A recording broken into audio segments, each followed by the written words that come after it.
창세기 1장 28절에 보면 하나님이 그들에게 복을 주시며 하나님이 그들에게 이르시되 생육하고 번성하여 땅에 충만하라. 땅을 정복하라. 바다의 물고기와 하늘의 새와 땅에 움직이는 모든 생물을 다스리라 하시니라. 아멘. 주로 창조 명령, 문화 명령이라고 이렇게 말하는데요. 하나님께서 천지를 창조하신 후에 우리 인간에게 이 땅에서 어떻게 살 것인가, 이 땅에서 무엇을 하면서 살 것인가 하나님께서 명령을 하십니다. 그래서 번성하고 또 땅을 다스리고 땅을 정복하라 이렇게 분명하게 명령을 하십니다. 그것에 따라서 사람들은 계속해서 이 문화 명령을 성취해 가기 시작합니다. 그 과정에서 두 부류가 생기는데요. 한 부류는 힘과 폭력으로 이걸 다스리기를 원합니다. 그래서 대표적인 사람들이 가인, 네피림, 니므롯, 힘이 있는 사람들이잖아요. 거인들. 그 다음에 나중에 바벨탑 쌓으면서 이 일들을 담당하죠. 그것에 반해서 하나님께서 또 다른 족속들을 만드시는데 셋 계열, 즉 가인과 아벨 후에 셋 계열을 만드셔서 사랑과 섬김으로 계속해서 이 땅을 다스리도록 만드십니다.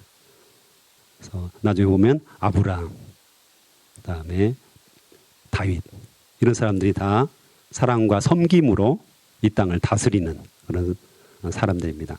그래서 늘 끊임없이 이 두 세력 간의 다툼이 일어납니다. 성경에 쭉 그 이야기가 나오죠. 그래서 하나님께서는 계속해서 당신들의 백성들, 하나님 나라를 통치하기 위해서 사랑과 섬김으로 다스리는 사람들을 계속해서 이렇게 보내십니다. 보내시고 그 사람을 통해서 세상을 다스리게 하시죠. 그래서 오늘 에레미야 22장에도 보면 다윗 이야기가 나옵니다. 갑자기 다윗의 왕위에 앉은 유다 왕이여. 그냥 왕들이여 하면 되는데 굳이 다윗의 왕위를 앉을 왕들 4절에서도 계속 나오잖아요. 그래서 다윗을 언급합니다. 그래서 다윗은 하나님 마음에 합한 왕이었잖아요. 그래서 모델 왕이었습니다. 세상을 이렇게 다스려라. 그래서 그 다스리는 통치 방법을 통해서 하나님께서 하나님 나라를 어떻게 세워가시는지 이 땅을 어떻게 통치하기를 원하시는지 분명하게 가르쳐 주시죠. 그래서 오늘 또 선명하게 두 가지 방법에 대해서 이야기를 합니다. 어떻게 세상을 다스릴 것인가. 3절에 보면 너희가 정의와 공의를 행하여 탈취당한 자를 압박하는 자의 손에서 건지고 이방인과 과와 과부를 압제하거나 학대하지 말며 이곳에서 무죄한 피를 흘리지 말라. 약자들을 돕고 또 정의와 공의를 행하는 이것으로 세상을 다스리라고, 하나님 나라를 다스리라고, 이 땅을 다스리라고 분명하게 명령하십니다. 다윗이 그렇게 했다는 거죠. 우리가 다윗의 삶을 쭉 보면 이것을 충분히 이해할 수 있잖아요. 정의와 공의를. 그래서 약자들을 위해서 이방인과 고아와 과부를 위해서 계속해서 돕고 살았던 것들을 충분히 우리가 이해할 수가 있습니다. 또한 두 번째는 9절에 나와 있는데요. 이제 부정적으로 이렇게 이야기했는데 그들이 대답하기는 이는 그들이 자기 하나님 여호와의 언약을 버리고 다른 신들에게 절하고 그를 섬긴 까닭이라. 이렇게 해서 이제 이스라엘 백성들이 멸망하게 됐다. 이렇게 이야기하는데 이건 신앙적인 부분이죠. 그래서 반대로 말하면 하나님의 언약을 지키라는 거죠. 또한 다른 신들에게 절하지 말고 하나님만을 온전하게 바라보라. 그리고 하나님만을 섬기라. 이 명령을 하시죠. 그래서 바른 신앙, 하나님만을 온전하게 바라보는, 의지하는 그런 신앙을 가지고 이 세상을 다스리라고 하나님께서는 분명하게 말씀을 하십니다. 이것도 다윗이 아주 잘했죠. 그래서 다윗이 시편을 통해서 본다면 하나님께 얼마나 의지했는지. 비록 그가 밧세바를 취함으로 일생일대의 죄를 범하지만 시편을 보면 철저하게 무릎 꿇고 철저하게 하나님께 회개하고 용서를 구하는 눈물을 흘리면서 금식하면서 주님께 용서를 구하는 모습을 볼 수가 있죠. 비록 실수를 했지만 하나님을 온전하게 의지했던 그 다윗의 모습을 우리가 볼 수가 있습니다. 그래서 다윗 이후로 오는 모든 왕들은 다윗처럼 살아야 됩니다. 정의와 공의를 행하고요. 또 하나님을 철저하게 신뢰하며 의지하는 그런 삶을 살아야 된다는 거죠. 이거에 계속해서 이어져야 되는데 실제로는 솔로몬 그 후로 남북 왕조가 갈라지면서 훨씬 더 약해지고 여전히 사람들이 죄성이 강해지는 것들을 우리가 성경을 통해서 볼 수가 있습니다. 그래서 오늘 또 보면 나중에 또 설명드리겠지만 11절에 보면 요시야의 아들 살룸, 요아하스죠. 요아하스. 그 다음에 18절에 보면 요시야의 아들 요아김 이야기가 나오고요. 그다음에 그 뒤로 보면 24절에 보면 요아김의 아들 고니야, 요아긴이라고 하는데 이 세 왕의 이야기를 통해서 어떻게 이들이 하나님을 버리고 다윗 왕의 길을 따르지 않고 자기 속에는 옳은 대로 행했는가 그 이야기들을 쭉 볼 수가 있습니다. 이것은 비단 이 왕들의 이야기만이 아닙니다.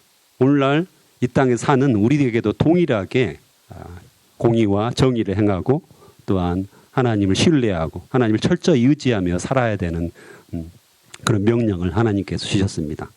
예를 들면 정의와 공의를 행한다. 가난한 사람을 돕는다. 막연할 수도 있는데 어쩌면 쉬울 수도 있죠. 요즘 코로나19로 말미암아서 제가 학교 사역을 지금 못하고 있습니다. 못하고 있다고 보기는 어렵고 학교를 가지 못합니다. 조선대 담당인데 학교에 나갈 일이 별로 없습니다. 왜냐면 등교를 하지 않기 때문에요. 그래서 이제 전도도 참 어려웠습니다. 그래서 일단 오프라인으로 사람들을 만나지 못하니까 뭐 전도할 수가 없잖아요. 그다음에 제자를 키우기가 참 어렵더라고요. 근데 하나님께서는 이런 어려움 가운데서도 계속해서 아이디어를 주시고 지혜와 명철을 주셔서 여러 가지 방법을 통해서 전도하게 하시고 사람들을 키울 수 있도록 양육할 수 있도록 그렇게 도움을 주셨습니다. 대표적인 예가 온라인으로 전도를 하는 겁니다. 그래서 요즘 영상들이 좋은 영상들이 꽤 많거든요. 그래서 클립했다고 하는데 잘라서 영상들을 이렇게 사건 나타내거나 또 뭐 예수 영화도 다 잘라가지고 짧게 영상들이 있습니다. 그걸 이렇게 조합해가지고 믿지 않는 사람들에게 그것을 이렇게 보내줍니다. 처음 영상, 두 번째 영상, 세 번째 영상, 그다음에 나중에 사형리 영상, 샌드아트 사형리라고 이렇게 다 영상으로 요즘 다 제작돼 있거든요. 그것을 차례대로 보내줘가지고 이렇게 전도하는. 그래서 실제로 열매가 있더라고요. 처음에는 이렇게 보내줘가지고 뭐 가능할까 했는데 요즘 젊은이들은 영상을 봅니다. 그래서 그걸 쭉 보내주면서 복음이 증거되고요. 또 학생들을 접촉해야 되는데 만날 수가 없으니까 저희가 구글 설문이라고 구글에 이제 설문지를 작성할 수가 있거든요. 그래가지고 저희가 에어팟을 걸었습니다. 1등이 에어팟, 2등은 몇 명에게는 치킨, 3등 몇 명에게는 스타벅스 커피권 해가지고 이제 설문을 들어와서 설문해주면 당연히 이제 전화번호도 남기고 접촉점들을 이제 우리 찾을 수가 있는 거죠. 그래서 이렇게 적으면 추첨해가지고 했더니 한 200명 정도가 들어왔어요. 여러 군데 홍보했더니 이제 전혀 홍보할 방법도 없었습니다. 처음에는. 근데 1학년들을 만날 수가 없으니까요. 근데 이제 그렇게 했는데 그 에어팟을 제가 이제 구입을 했어야 됩니다. 그래서 전자상가를 갔죠. 그래서 가서 쭉 돌아봤는데 쉽지가 않더라고요. 무선 에어팟을 샀어야 됐습니다. 그냥 유선은 상당히 많은데 무선 충전 에어팟은 많지가 않더라고요. 그래가지고 겨우겨우 한 집을 찾았습니다. 그래가지고 얼마냐고 했더니 22만 원이라고 하더라고요. 그래서 그럼 사겠다고. 그래서 카드를 딱 했더니 현금가입니다. 이렇게 이야기하더라고요. 순간 이제 주저가 되더라고요. 그래서 카드로 하면 더 비싸진다는 겁니다. 현금으로 하면 더 싸죠. 이게 기본적인 상술이잖아요. 근데 자연스럽게 현금을 내면 나는 싸게 살 수 있는데 이 사람은 세금을 안 내는 거잖아요. 그 생각이 드는 거예요. 그래서 제가 현금가로 거의 안 사거든요. 세금을 이렇게 착복할 수 있는, 그 사람에게 범죄할 수 있는 기회를 제가 주는 거잖아요. 그래서 또 어렵게 찾아야 되겠구나 하고 안 사겠다고 하고 그냥 나왔습니다. 근데 이런 문제들, 사회 정의에 대한 문제들이죠. 아주 간단한 것들이죠.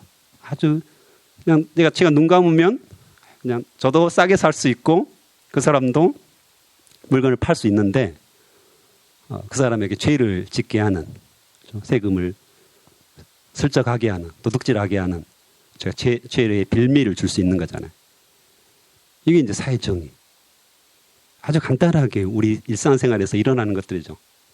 그래서 우리는 그냥 현금가 주고 얼른 사면 좋은데 사회정의적 측면에서, 공의를 행하는 측면에서는 문제가 있는 것입니다.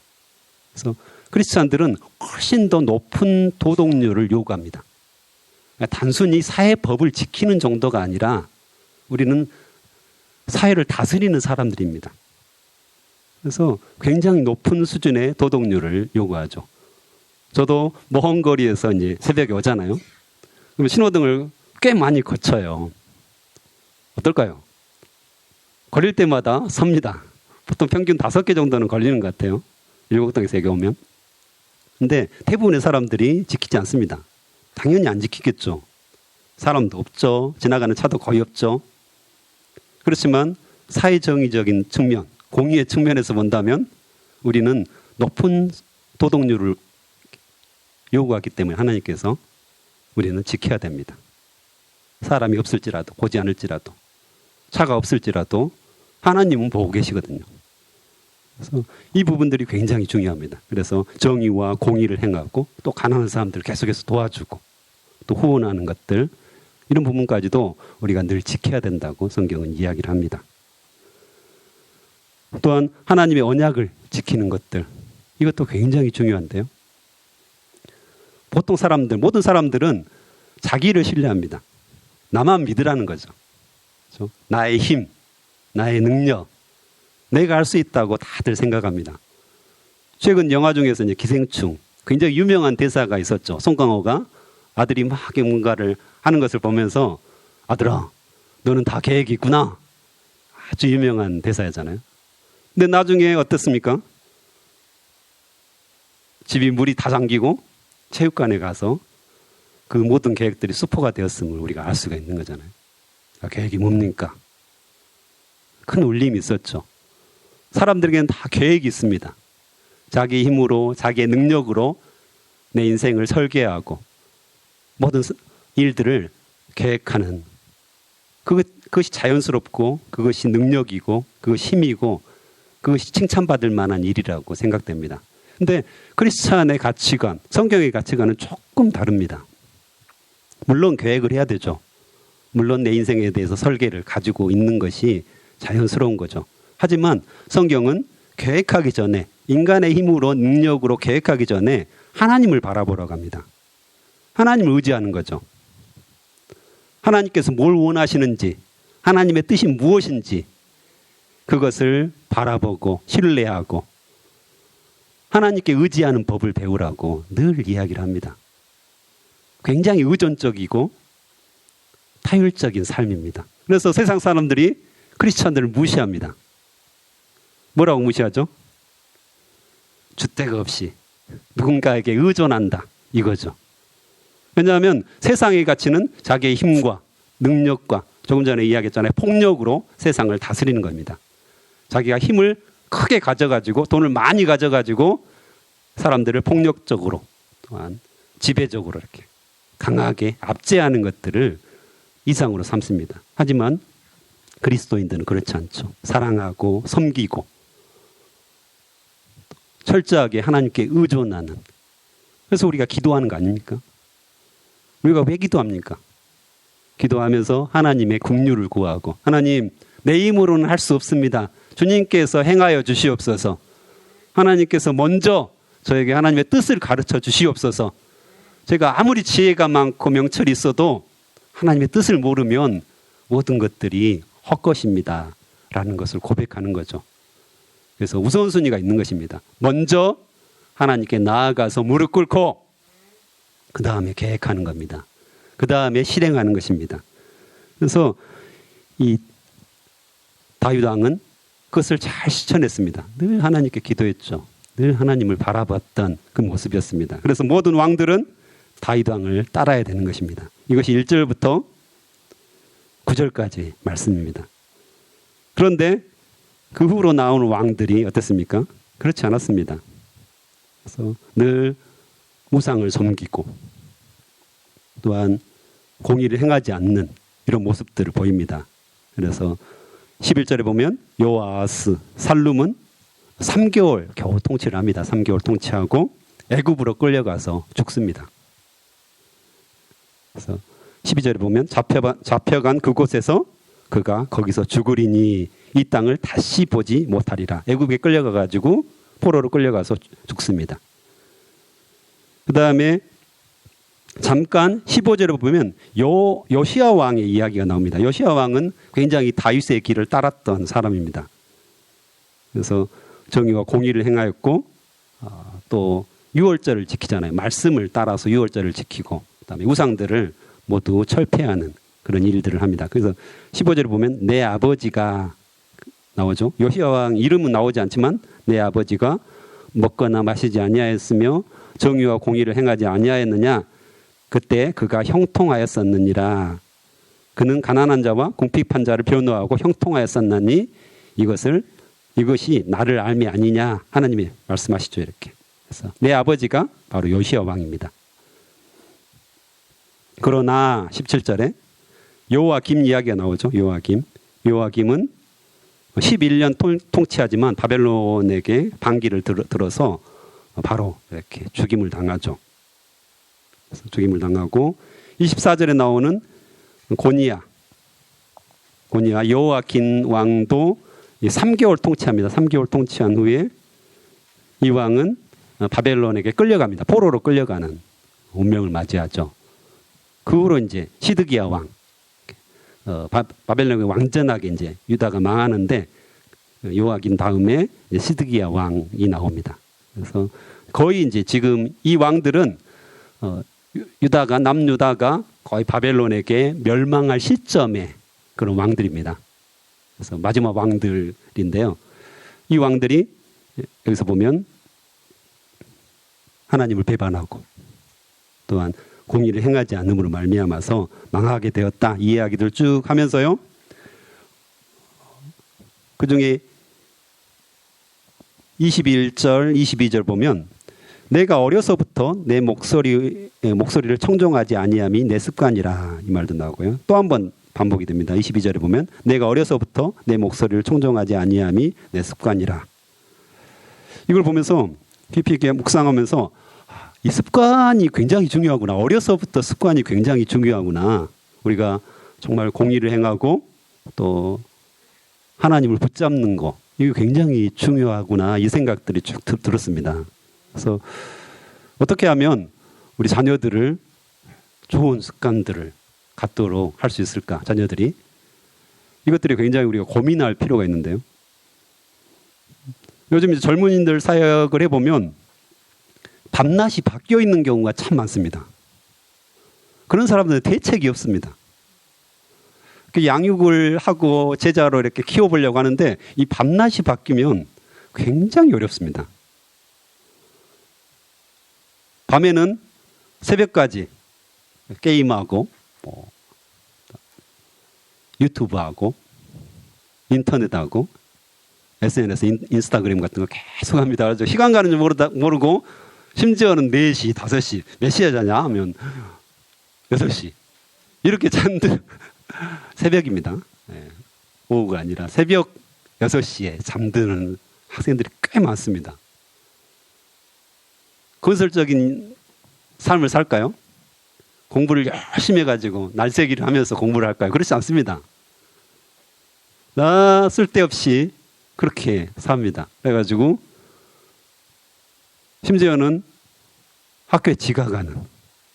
그래서 아침 시간에 수업을 이렇게 만들지 않는 친구들이 꽤 많습니다.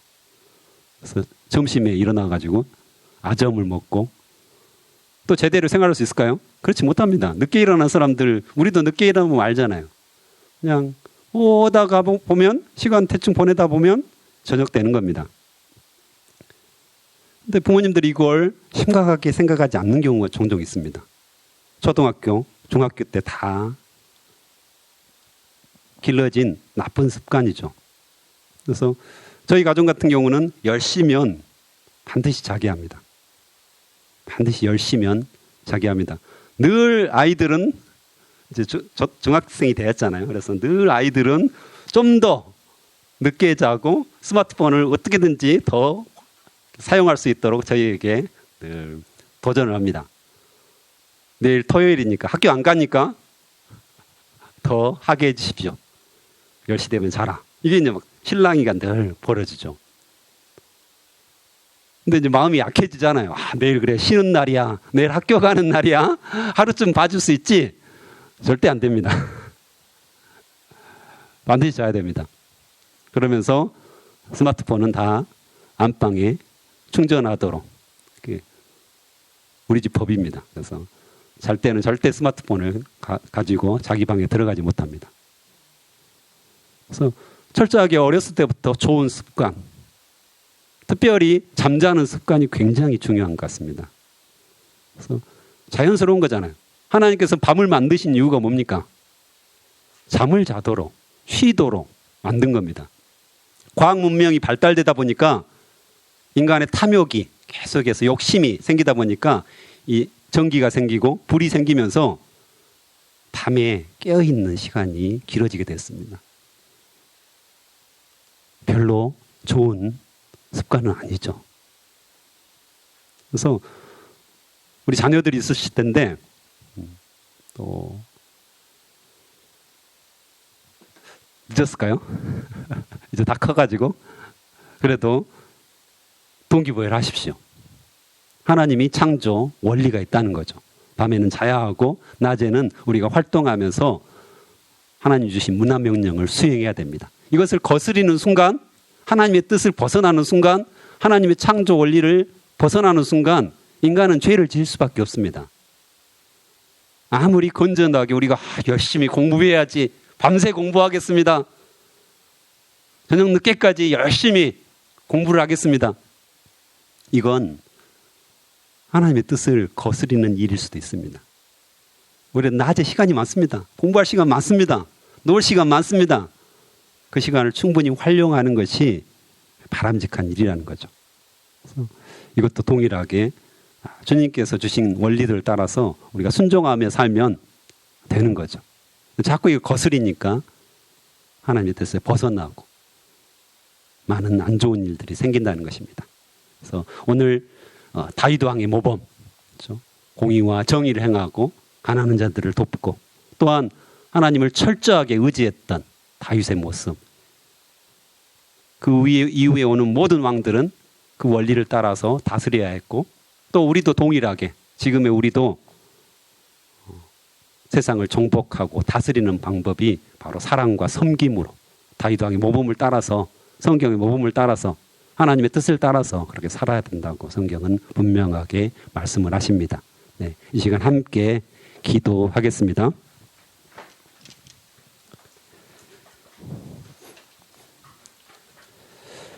하나님 아버지 감사합니다. 오늘 또 말씀하여 주셔서 감사합니다. 하나님의 뜻대로 공의와 정의를 행하고 또 하나님을 깊이 사랑했던 이 다윗의 모습처럼 우리도 살아야 한다고 말씀하여 주셔서 감사합니다. 하지만 그 이후로 오는 수많은 왕들과 많은 사람들이 하나님을 배반하고 공의와 정의를 행하지 않고 자기 속에는 옳은 대로 행했던 모습들을 우리는 성경을 통해서 많이 보게 됩니다. 또한 우리의 모습이 그런 모습입니다. 주님, 우리의 죄를 용서하여 주시고 우리가 철저히 주님 앞에 의지하고 의존할 수 있도록 인도하여 주시옵소서. 또한 높은 도덕률을 가지고 정말 주님께서 원하시는 귀한 삶들을 우리가 살 수 있도록 주여 축복하여 주시옵소서. 오늘 또 우리가 무릎을 꿇기 위해서 나왔습니다. 주님, 하나님의 뜻을 묻게 하시고 하나님이 무엇을 원하시는지 철저하게 의지하며 나아갈 수 있도록 주여 역사하여 주시옵소서. 오늘 또 귀한 헌금을 통하여서 주님께 간구하는 자들이 있습니다. 기도 소리를 들어주시고 귀한 헌신을 받아주시고 또한 이 헌금이 쓰이는 곳곳마다 하나님의 나라가 확장되게 하시고 하나님의 거룩한 통치가 일어날 수 있도록 축복하여 주시옵소서. 감사합니다. 예수님의 이름으로 기도합니다. 아멘.